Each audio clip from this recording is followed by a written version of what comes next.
Les membres de l'équipe technique de formation du Compact régional avec le Millennium Challenge Corporation MCC ont été investis officiellement dans leur mission par le ministre d'État et de la coordination de l'action gouvernementale Abdoulaye Biotchane ce vendredi 24 juin 2022 lors d'une cérémonie fort simple. Après la présentation de l'équipe au ministre d'État, le directeur de cabinet du ministère du Développement et de la coordination de l'action gouvernementale lève un coin de voile sur leur mission. À son article 4, l'équipe technique de formulation est chargée d'animer au niveau technique tout le processus de formulation du programme de transport pour l'intégration régionale entre le Bénin et le Niger, de travailler avec l'équipe projet et les consultants du Millennium Challenge Corporation, de réceptionner et d'examiner les livrables et documents produits dans le cadre du processus de formulation, de rendre compte de l'évolution des travaux au comité de pilotage, d'assurer la mobilisation du financement nécessaire à la formulation du programme. Pour le ministre d'État, la cérémonie de ce jour permettra l'ouverture et la réhabilitation du réseau routier au Bénin vers d'autres pays de la sous-région. La République du Bénin et les États-Unis d'Amérique agissant à travers le Millennium Challenge Corporation.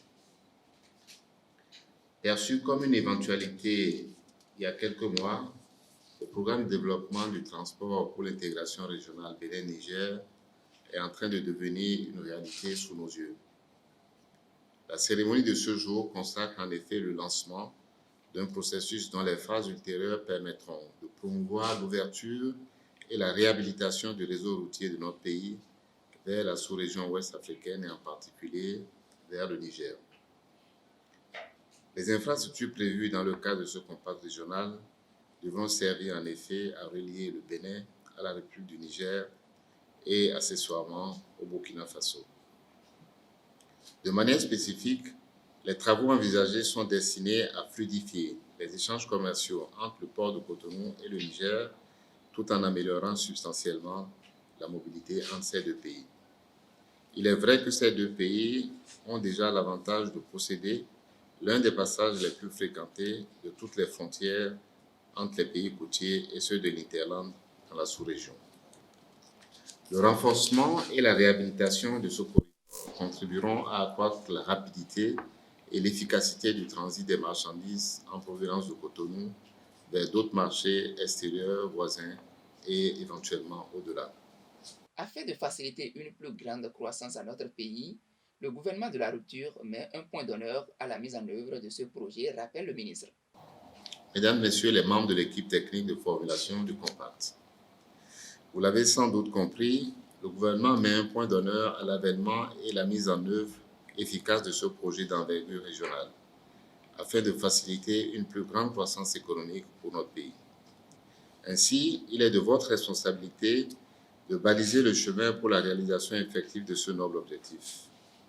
Durant les jours et les mois à venir, votre mission sera d'animer sur le plan technique tout le processus de formulation du programme de transport pour l'intégration régionale entre le Bénin et le Niger.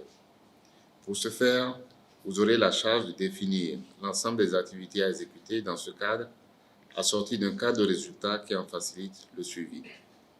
De même, en collaboration avec d'autres partenaires et parties prenantes, vous serez également amené à travailler sur l'identification des investissements nécessaires pour ce programme.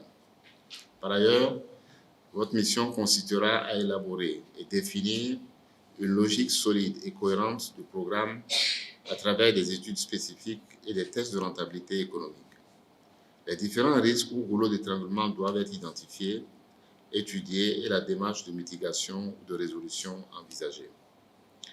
Dans cette dynamique, vous aurez à établir et maintenir des relations de collaboration avec l'équipe projet et les consultants du MCC afin d'affiner les résultats des études de faisabilité et de les valider de façon consensuelle. En matière de suivi et résultats, il est attendu que la mission de l'équipe technique de formulation du Compact se déroule sous la supervision et l'orientation du comité de pilotage. Aussi, vous revient-il de veiller à privilégier en toute responsabilité le travail d'équipe et de reddition de comptes. Je sais donc pouvoir compter sur le sens de l'engagement la qualité des expériences et la solide motivation de chacun de vous pour la réussite de votre mission. Ces membres qui viennent d'être installés ont ainsi la lourde mission de travailler avec abnégation et dévouement pour rester dans les délais impartis au gouvernement.